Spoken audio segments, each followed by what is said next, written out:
Hello, you're watching ERi-TV English News Broadcast live from headquarters in Asmara. I'm Harun Berkhat. Let's first get the top stories that are making headlines today. Financial support to families of martyrs.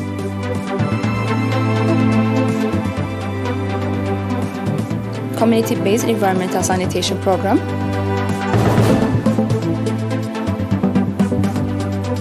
U.S. sends destroyer near Parcel Islands angering China. China issues heat warnings as temperatures rise. Members Revenue Office in Arbat Asmara extended financial support to disadvantaged families of martyrs in the subzone. Commending for initiative, the staff members of the Revenue Office took part. Ms. Alganish, the co-administrator of the subzone, said that the supporting families of martyrs is the responsibility of every citizen and called on others to follow the noble example. The beneficiaries were disadvantaged families of martyrs that were identified by the area administrators in the subzone.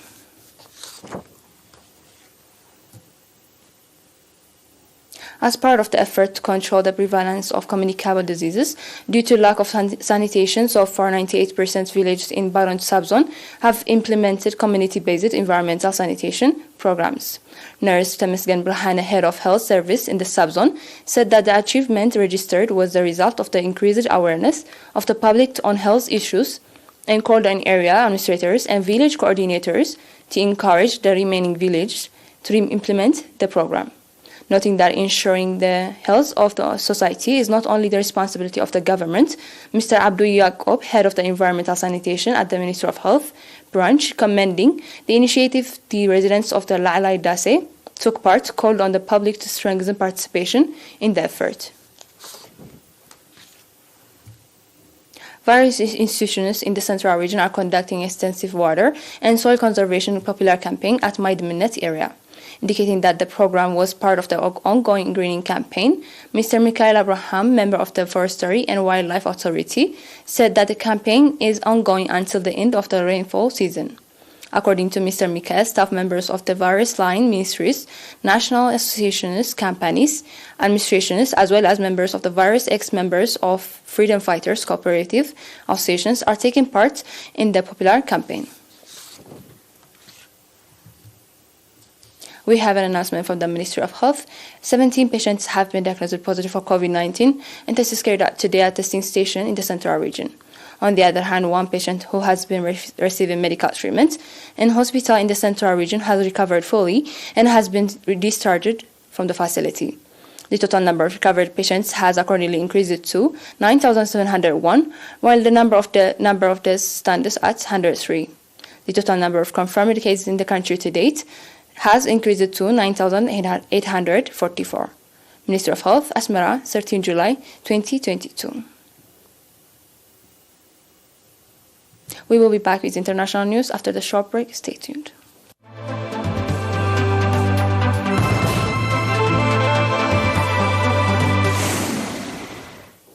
The United States has sent a ship through the northern South China Sea near the disputed Parcel Islands in the move condemned by China.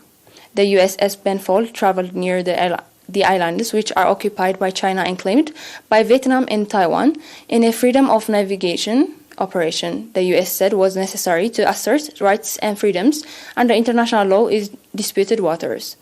Beijing, which took control of the Parcel's Woody Island in 1955, reacted angrily to the presence of the U.S. destroyer. Woody Island is the most prominent feature in the island chain, and China has built an airport and other facilities there. Tensions have been simmering for years in the South China Sea, which China claims almost in the entirety. Vietnam, Taiwan, Malaysia, and the Philippines also have claims on the waters.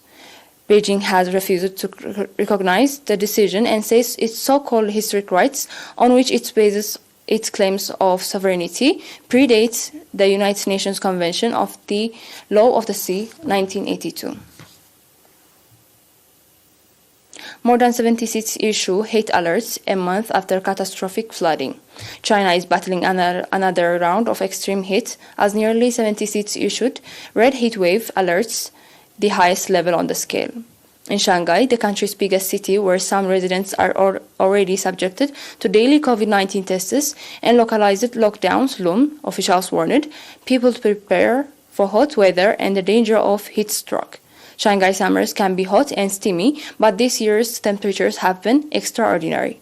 The high temperatures are just the latest challenge for China, which has been hit by a wave of adverse weather in recent months that has affected daily life and damaged urban infrastructure. Other regions of China, meanwhile, were hit hard by heavy rain and flooding, swelling more than 100 rivers to emergency levels, according to the Communist Party-run People's Daily.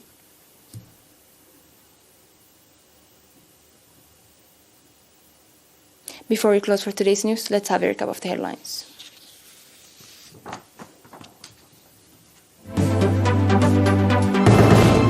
Financial support to families of martyrs.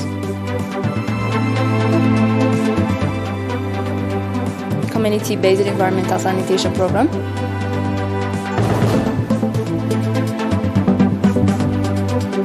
U.S. sends destroyer near Parcel Island angering China.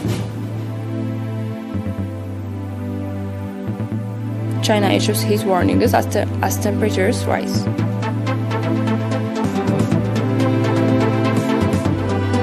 That was all for today's episode. Thanks for watching. Have a great night.